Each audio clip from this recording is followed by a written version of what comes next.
আল্লাহর হাবিব বললেন এমন সময় আসবে চারদিকে সম্পদ বেড়ে যাবে, ক্রিপ্টোকারেন্সি বাড়বে। যারা এখানে আমার ডানে এবং বামে আছেন, মাশাআল্লাহ, ডানে অনেকে আছেন, বামে অনেকে আছেন, সামনে অনেক অডিয়েন্স আছেন, আমার সম্মানিত প্রিয় ভাইয়েরা আছেন। বাংলাদেশে এখনো আমরা কেউ কার্ড তেমন ব্যবহার করি না, আমি নিজেই ব্যবহার করি না যেহেতু। তারপরে কয়জন ব্যবহার করেন আমি জানি না। আপনি বিদেশ গেলে দেখবেন সব লেনদেন এখন শুধুমাত্র কার্ডের মাধ্যমে হচ্ছে। এটা ইহুদিদের ভয়াবহ একটা চক্রান্ত। আজকে আমি মিডিয়ার সামনে বলি, জিও পলিটিক্সের সবচেয়ে বড় ভয়াবহ ষড়যন্ত্র হচ্ছে ক্রিপ্টোকারেন্সিকে বাজারে এনে আপনার মূলধন, আপনার সম্পদ, আপনার স্বর্ণ, আপনার খনিজ সম্পদ সবগুলাকে হাতায় নিয়ে তারা হাওয়ার ভিতরে একটা টাকার অঙ্ক দেখাবে। এই যে ক্রেডিট কার্ডের ভিতরে টাকা এখন সব চলতেছে হাওয়ায়। আপনি দিচ্ছেন, পে অর্ডার করে দিচ্ছেন, জমি কিনতেছে মানুষ পে অর্ডার করে, কোটি কোটি টাকা পে অর্ডার করে জমি কিনা হচ্ছে, পুরা টাকাটা হাওয়ার ভিতরে। এটার নাম ক্রিপ্টোকারেন্সি। কিয়ামতের আগে এটা বাড়বে আর বাড়বে। শুধু ইহুদিরা সমৃদ্ধ হবে আমার সম্পদ দিয়ে, তারা সমৃদ্ধ হবে। এরপরে আল্লাহর জমিনে এমন সময় আসবে একটা জায়গাতেও জমিন তাদেরকে বরদাস্ত করবে না। বলেন আল্লাহু আকবার। পাঁচ নাম্বার না বলছি, না না না, 3 নম্বর হাদিসের 5 নম্বর অংশ, 3 নম্বর হাদিসের 5 নম্বর অংশ। আল্লাহর হাবিব বলেন, লা ইয়াবকা বাইতুন মিনাল আরাবি ইল্লা দাখালাতুহু। আরবের সব ঘরে ঘরে ফিতনা ঢুকবে, এমন কোন ঘর নাই ফিতনা থাকবে না।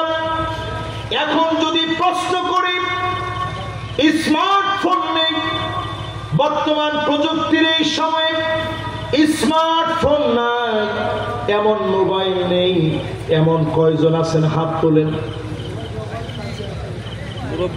অনেকে হাত তুলছে, আপনারটার মতো নয়, আমারটার মতো দরকার নেই। মানে এইরকম ফোন আছে, স্মার্টফোন, এরকম ডিভাইস কার কার নাই? একটু হাত তোলেন। মাশাআল্লাহ, হাতগুলো নামান। আপনাদের নাই? মাশাআল্লাহ মাশাআল্লাহ। এই আমির সাহেব একবার আমার মুখের কথাটা টানি নিচ্ছে। উনি কইছে যে হুজুর ওনাদের নাই, ছেলেদের আছে।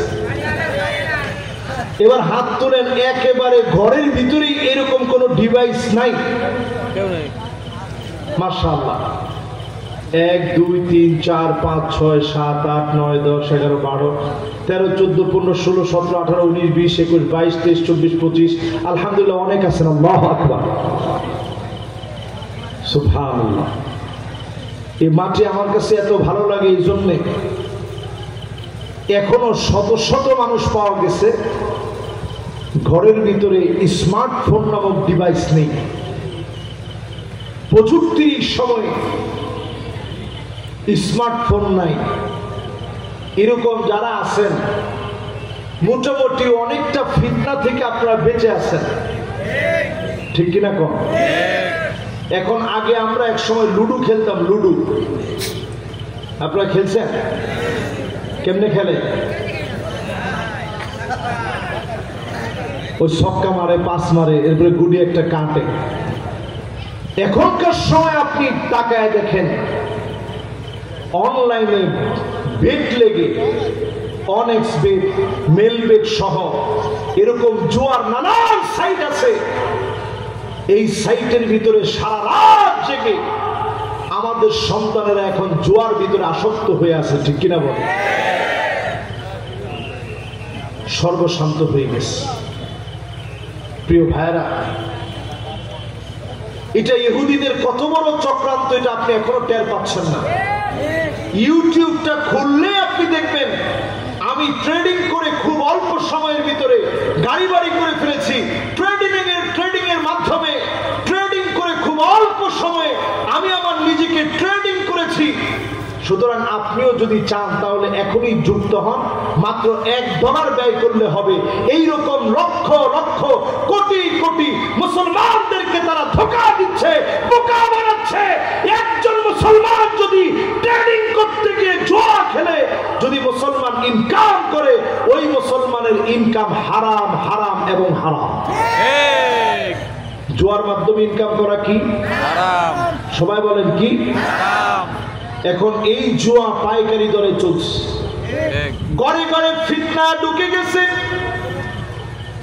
অধিকাংশ মা বোনেরা ফিতনায় পড়ে গেছে। নারীদের সংস্কারের নামে মা বোনদেরকে ঘর থেকে বের করে এনেছে। টাকা দেখবেন মহিলারা লজ্জা হারায় ফেলেছে, সম্মান আর ভূষণ তারা হারায় ফেলেছে, ঠিক কিনা বলে? তার মানে বোঝা যায় দিন যত যাচ্ছে নবীজির হাদিস সত্য হয়ে যাচ্ছে, ফিতনা ঢুকে গেছে।